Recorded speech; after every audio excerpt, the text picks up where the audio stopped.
নামাজ 5 ওয়াক্ত, এটা ইসলামের কি মেইন গুরুত্বপূর্ণ বিষয় না খুচরা বিষয়? সবচেয়ে গুরুত্বপূর্ণ বিষয়, তাই না? 5 ওয়াক্ত নামাজ 6 ওয়াক্ত না 4 ওয়াক্ত না, এই ব্যাপারে কোনো আলেমের, কোনো হুজুরের কোনো ভিন্নমত আছে? তাহলে আমাদের আল্লাহ এক, এটা নিয়ে কোনো ভিন্নমত নাই। আমাদের নামাজ 5 ওয়াক্ত, এটা নিয়ে কোনো ভিন্নমত নাই। ইসলামের রোকন 5টা, ভিন্নমত নাই। আমাদের হজ করতে হবে বাইতুল্লাহ গিয়া, অন্য কোথাও না, ভিন্নমত নাই। রমজান মাসে রোজা রাখতে হবে, ভিন্নমত নাই। বাবা মার সদাচরণ করতে হবে, ভিন্নমত নাই। আমাদের রাসূল এক, সেটা নিয়েও ভিন্নমত নাই। আমাদের মৌলিক যত জায়গা আছে, মেইন যত জায়গা আছে, তার সবগুলোতে আপনি দেখবেন কোনো ভিন্নমত নাই। শাখাগত বিষয়ে ভিন্নমত তো স্বামী স্ত্রীর মধ্যেও হয়, ভাই ভাইও হয়, বাপ ছেলেও হয়, পার্টনারেও হয়। তাহলে এই বিষয়ে আমাদের ভিন্নমত থাকবে, এটাই স্বাভাবিক। এই ভিন্নমত থাকা সত্ত্বেও আপনি এক পথে গেলে মনে করছেন ইসলামের লাভ হবে, আরেকজন মনে করছে আরেক পথে গেলে ইসলামের লাভ হবে, আমি মনে করছি আরেকটা পথে গেলে ইসলামের লাভ হবে। আমাদের নিজেদের মধ্যে কামড়াকামড়ির দরকার নাই। পথ কি আমারটা ভালো না আপনারটা ভালো, এটা নিয়ে গন্ডগোলের দরকার নাই। আপনি আপনার পথে, উনি ওনার পথে, আমি আমার পথে, দ্বীনের কল্যাণে, ইসলামের কল্যাণে কাজ করি। পারলে আমার ভিন্ন মতের ভাই, তারও যেহেতু উদ্দেশ্য ভালো, তাকে সহযোগিতা করি। সেটুকু যদি কলিজায় না দেয়, অন্তত আল্লাহর হস্তে ঠেলাঠেলি খোঁচাখুচি বন্ধ করি। ওলামায়ে কেরামের মধ্যে মত পার্থক্য থাকবে, এটা স্বাভাবিক। মতের ভিন্নতা থাকবে, এটা কি স্বাভাবিক না অস্বাভাবিক? শুধু ওলামায়ে কেরাম কেন, আমাদের নিজেদের মধ্যে মতের ভিন্নতা আছে না নাই? আচ্ছা, স্বামী স্ত্রী দুইজন সংসার করতে গেলে হাজারো বার একজন আরেকজনকে ভালোবাসি জিকির করতে করতে মুখে ফেনা তোলার পরও দেখা যায় হঠাৎ করে ইউক্রেন রাশিয়ার মতো যুদ্ধ বেঁধে যায় কি যায় না? তো যারে সারাদিন ভালোবাসি যে পরিমাণ জিকির করতেছেন আর জিকির তুলতেছেন, তার সাথেও যদি আপনার বেঁধে যায়, তাহলে বোঝা গেল যত জন তত মত। মানুষের দৃষ্টিভঙ্গি, মানুষের বুঝার বেশ কম থাকে, এটা থাকবে, কিয়ামত পর্যন্ত থাকবে।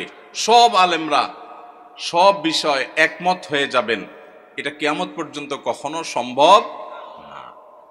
তাহলে মতের ভিন্নতা, ইখতিলাফ, মতের বৈচিত্র্য, এটা কখনো দোষের হতে, দোষের কোনটা ভাই? দোষের হলো এই যে কাদা ছড়াছড়ি বলতে যেটা বুঝিয়েছেন আপনি, সেটা অর্থাৎ মতভিন্নতাটা যদি মতবিরোধে চলে যায়, শত্রুতায় চলে যায়, যেখানে ইসলামের শত্রুদের সাথে লড়াই করা দরকার, সেই লড়াই যদি নিজেদের মধ্যে করে, যেই শক্তি আল্লাহ এবং তার রাসূলের দুশমন, মুসলমানদের দুশমনদের বিরুদ্ধে ক্ষয় করা দরকার, সেই শক্তি যদি নিজেদের বিরুদ্ধে ক্ষয় করে, সেটা হলো নিন্দনীয়, সেটা হলো নিকৃষ্ট কাজ, সেটা হলো খারাপ কাজ। আল্লাহ তাআলা আমাদেরকে সেই খারাপ কাজ থেকে বেঁচে থাকার তৌফিক দান করুন। ভাইরা আমার, এই দেশ সেই দেশ, যে দেশ ওয়াজ মাহফিলের আওয়াজে মুখরিত হয়। এই মাটি সেই মাটি, যে মাটিতে কনকনে শীতের মধ্যে প্যান্ডেলের বাইরেও অগণিত মানুষ ঘন্টাকে ঘন্টা দাঁড়িয়ে নিজের পকেটের টাকা খরচ করে এসে মাহফিল শোনেন। লক্ষ্মীপুর থেকে এই মাহফিলে এসেছেন, দেখা করেছেন আমার সাথে। চাঁদপুর থেকে এসেছেন, আমার সাথে দেখা করেছেন। আরো হয়তো অনেকে অজানা আমার ভাইয়েরা দূর দূরান্ত থেকে এসেছেন। আপনাদেরকে কি এই ঢুলিপড়া ঐক্য পরিষদের ভাইয়েরা সবাইকে পদ ভাড়া দিছে? বিরিয়ানির প্যাকেট আছে আজকে? সেটাও নাই।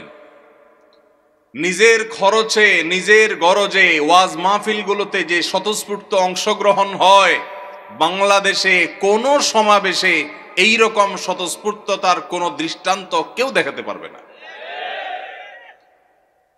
সেই দেশে, সেই মাটিতে আমরা মুসলমানরা সামান্য কিছু বিদেশিদের দালাল, তাদের এজেন্ডা এই দেশের মাটিতে, এই দেশের মানুষের খেয়ে যারা বাস্তবায়ন করে, তাদের কাছে আমরা অনেকটা গোলামির জিঞ্জিরে আবদ্ধ হওয়ার মতো আবদ্ধ হয়ে আছি আজ 50টা বছর।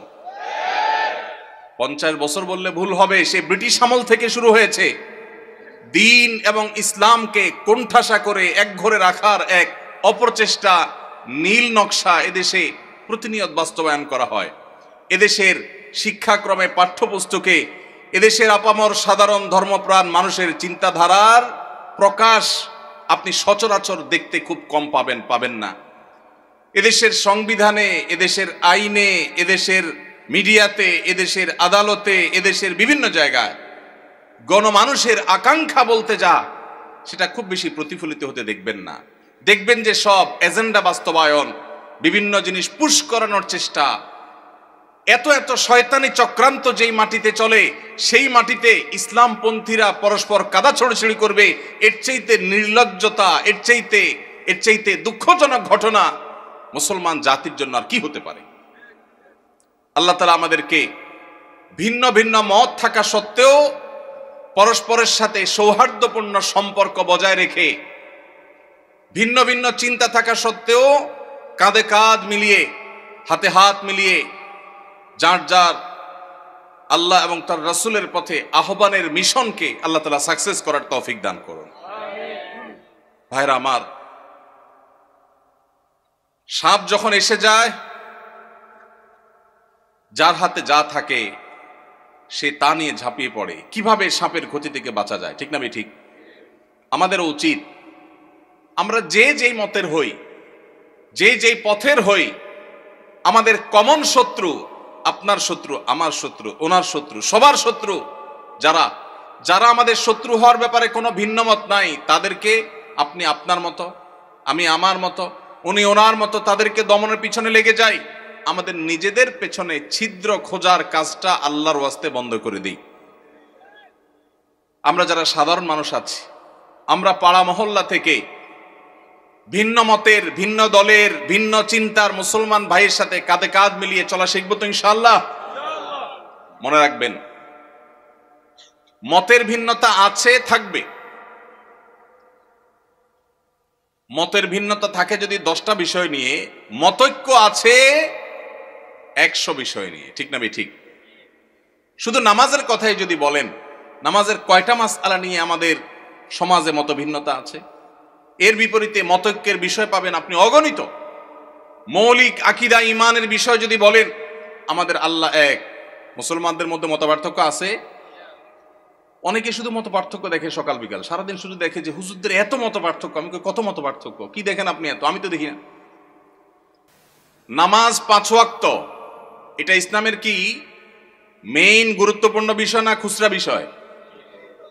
সবচেয়ে গুরুত্বপূর্ণ বিষয়, তাই না? 5 ওয়াক্ত নামাজ 6 ওয়াক্ত না 4 ওয়াক্ত না, এই ব্যাপারে কোনো আলেমের, কোনো হুজুরের কোনো ভিন্নমত আছে? তাহলে আমাদের আল্লাহ এক, এটা নিয়ে কোনো ভিন্নমত নাই। আমাদের নামাজ 5 ওয়াক্ত, এটা নিয়ে কোনো ভিন্নমত নাই। ইসলামের রোকন 5টা, ভিন্নমত নাই। আমাদের হজ করতে হবে বাইতুল্লাহ গিয়া, অন্য কোথাও না, ভিন্নমত নাই। রমজান মাসে রোজা রাখতে হবে, ভিন্নমত নাই।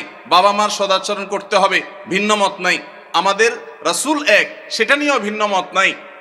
আমাদের মৌলিক যত জায়গা আছে, মেইন যত জায়গা আছে, তার সবগুলোতে আপনি দেখবেন কোনো ভিন্নমত নাই। শাখাগত বিষয়ে ভিন্নমত তো স্বামী স্ত্রীর মধ্যেও হয়, ভাই ভাইও হয়, বাপ ছেলেও হয়, পার্টনারেও হয়। তাহলে এই বিষয়ে আমাদের ভিন্নমত থাকবে, এটাই স্বাভাবিক। এই ভিন্নমত থাকা সত্ত্বেও আপনি এক পথে গেলে মনে করছেন ইসলামের লাভ হবে, আরেকজন মনে করছে আরেক পথে গেলে ইসলামের লাভ হবে, আমি মনে করছি আরেকটা পথে গেলে ইসলামের লাভ হবে। আমাদের নিজেদের মধ্যে কামড়াকামড়ির দরকার নাই। পথ কি আমারটা ভালো না আপনারটা ভালো, এটা নিয়ে গন্ডগোলের দরকার নাই। আপনি আপনার পথে, উনি ওনার পথে, আমি আমার পথে, দ্বীনের কল্যাণে, ইসলামের কল্যাণে কাজ করি। পারলে আমার ভিন্ন মতের ভাই, তারও যেহেতু উদ্দেশ্য ভালো, তাকে সহযোগিতা করি। সেটুকু যদি কলিজায় না দেয়, অন্তত আল্লাহর হস্তে ঠেলাঠেলি, খোঁচাখুচি বন্ধ করি। আপনারা যারা আজকের মাহফিলে এসেছেন, আপনাদের কাছে আমার উদাত্ত আহ্বান, এটা আপনার মহল্লার মসজিদ থেকে শুরু হতে হবে। ভিন্ন মতের মুসলমানের সাথে মুস্কি হাসি দিয়ে সালাম দেওয়া অভ্যাস করবেন। সম্ভব হলে বাসায় দাওয়াত করবেন, চেষ্টা করবেন তো ইনশাআল্লাহ। ভিন্ন মতের মুসলমানরে বাসায় দাওয়াত দিয়ে খাওয়াইলে সওয়াব হবে না গুনাহ হবে? কি বলেন ভাই, গুনাহ হবে? ভাই মদিনা শরীফ থেকে, মসজিদে নববীর সোহবতে থেকে, মদিনা ইসলামী বিশ্ববিদ্যালয় থেকে পড়াশোনা করে অনার্স মাস্টার্স করে আসছেন।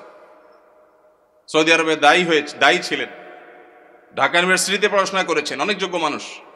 ভাই, অন্য মতের আহলে কেবলা, আহলুস সুন্নাল জামাতের শামিল ভাইকে দাওয়াত দিয়ে খাওয়াইলে, এমনকি যদি অন্য মতেরও হয়, রাসূল আকরাম সাল্লাল্লাহু আলাইহি সাল্লাম যদি অমুসলমানকে খাওয়ান, তো আমরা ভিন্ন মতের মুসলমানরে খাওয়াইলে সওয়াব হবে না গুনাহ হবে? ভাইকে একমত? সওয়াব হবে তো? আলহামদুলিল্লাহ। এখানকার সব হুজুররা একমত। আপনার বলেন হুজুরদের মধ্যে কোনো মিল নাই, মত পার্থক্য শুধু। কই মত পার্থক্য? আমরা 3 হুজুর একমত হয়ে গেছে আলহামদুলিল্লাহ। আমি আশা করি দেশে কোনো হুজুরের ভিন্ন মত নাই।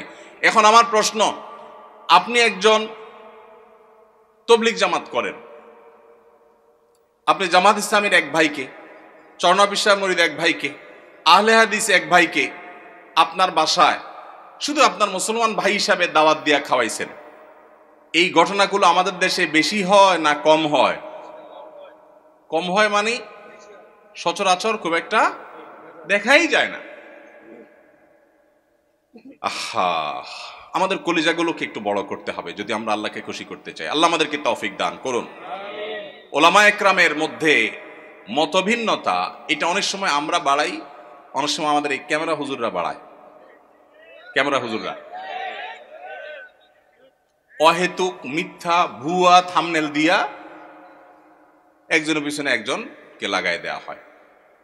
অনেক সময় আসলে লাগালাগির কিছু নাই, কিন্তু সাধারণ দর্শকরা দেখে মনে করে দেখছো হুজুররা লাগালাগি শুরু করছে। আসলে হুজুরদের কোনো লাগালাগি নাই। লাগালাগি কাদের? ক্যামেরাম্যান ভাইদের। আল্লাহ আমাদের ক্যামেরাম্যান ভাইদেরকে হেদায়েত দান করুক, ইউটিউবার ভাইদেরকে আল্লাহ হেদায়েত দান করুক। সামান্য ভিউ কামানোর জন্য যারা আল্লাহর দ্বীনের ক্ষতি করছেন, যারা ওলামা একরামের মধ্যকার সম্পর্ক নষ্ট করছেন, তারা আল্লাহকে ভয় করেন। এই টাকা জাহান্নামের আগুন হয়ে আপনাদেরকে স্পর্শ করবে। এমনি ক্যামেরা সেট করা নিয়ে আপনারা এদের উপরে খেপা আছেন, এখন তাদের বিরুদ্ধে ওয়াজ গেছে। আমি তো তাদের নিরাপত্তা নিয়ে আশঙ্কায় আছি। আল্লাহ তাআলা আমাদের ভাইদেরকে হেদায়েত দান করুন। ভাইরা আমার, সিরিয়াস ইস্যু। যারা ইউটিউবাররা আছেন, ওয়াজ মাহফিলের ভিডিওগুলো আপনারা রেকর্ড করেন, ছাড়েন, আল্লাহর হস্তে ভুল ভাল ফালতু থাম্বনেল দিবেন না। এমন মিথ্যা থাম্বনেল দেখা যায় ওটার কথা ভিতরে কিছুই নেই। অনেক সাদামাটা মানুষ আছে, বুঝে না। তো ওলামা ইকরামের মধ্যে দূরত্ব সৃষ্টি করার ক্ষেত্রে এসব কাজেরও ভূমিকা আছে। আমরা যারা সাধারণ মানুষ আছি, আমাদের কাজ কি? আমাদের কাজ হলো অন্তর থেকে সব মুসলমানকে ভালোবাসবো। চেষ্টা করা যাবে না ইনশাআল্লাহ? আমি আমার কাজ করব, ভালোবাসবো সবাইকে। কাজ আমি যেটাকে সঠিক মনে করছি সেটাই করব, কিন্তু আমার ভালোবাসা হবে সব মুসলমানকে। ঠিক আছে না ইনশাআল্লাহ? সব আহলে কিবলাকে, সব আহলে সুন্নাত ওয়াল জামাতকে। আল্লাহ তাআলা আমাদের সবার দিলগুলোকে বড় করার তৌফিক নসিব করুন। আলহামদুলিল্লাহ, ওলামা একরাম যুগের চ্যালেঞ্জ উপলব্ধি করতে সক্ষম হচ্ছেন। আমরা দেখতে পাচ্ছি চতুর্দিকে আলহামদুলিল্লাহ ভিন্ন ভিন্ন মতের ওলামা একরাম একই মঞ্চে আলোচনা করছেন, উঠছেন, দেখা সাক্ষাৎ হচ্ছে। এটা একটা ভালো ইন্ডিকেটর, এটা ভালো আলামত। আমরাও মহল্লা মহল্লায় চর্চা শুরু করব। আমি যেটা বলেছিলাম, ভিন্ন মতের ভাইকে দাওয়াত দিয়ে খাওয়াবেন, তার বাসায় যাবেন, তার প্রতি সহমর্মী হবেন, তার জন্য দোয়া করবেন, তার ছেলেমেয়ের জন্য দোয়া করবেন। এর মাধ্যমে নিজেদের মধ্যে সম্প্রীতি এবং সৌহার্দ্য বাড়বে। আল্লাহ আমাদেরকে তৌফিক দান করুন।